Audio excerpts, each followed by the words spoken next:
अहम खबर देंगे आपको। सुप्रीम कोर्ट आईनी बेंच ने जजेस ट्रांसफर केस का फैसला महफूज कर लिया है। अदालत ने तमाम फ़रीक़ैन के दलाइल मुकम्मल होने पर फैसला महफूज किया है। जजेस ट्रांसफर केस का मुख्तसर फैसला आज भी सुनाया जाएगा।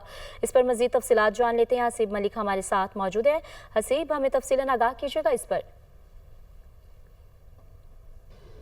देखिए, ये इस्लामाबाद हाई कोर्ट के 5 जजेस की जानिब से ख़त लिखा गया था और ये बेसिकली सीनियरिटी और तबादले से मुतालिक ये केस था, जिसके ऊपर आइनी बेंच के 5 रुकनी बेंच के सरबराह जस्टिस मोहम्मद अली मज़र की सरबराही में ये समाअत की जा रही थी, जिसके ऊपर आज वकला के दलाइल मुकम्मल होने के बाद अदालत ने फ़ैसला महफूज कर लिया है। और अदालत की जानिब से ये अनाउंस किया गया है कि मुख्तसर जो फ़ैसला है वो अब से कुछ देर बाद अनाउंस कर दिया जाएगा। बेसिकली इसके अंदर अटॉर्नी जनरल की जानिब से जो मौक़िफ़ इख्तियार किया गया था, उनकी जानिब से यही मौक़िफ़ इख्तियार किया गया था कि जो तबादले किए गए हैं वो आर्जी नहीं हैं, वो मुस्तकिल हैं, जबकि इसके अंदर जो है हल्फ लेना कहीं पे वो मेंशन नहीं है। उनकी जानिब से मुख्तलिफ जो है आइन के आर्टिकल्स का भी हवाला दिया गया और उनकी जानिब से ये भी मौक़िफ़ इख्तियार किया गया कि सदर पाकिस्तान के पास ये इख्तियार है कि वो जो है वो तबादला भी कर सकते हैं। और इसके साथ साथ जबकि जो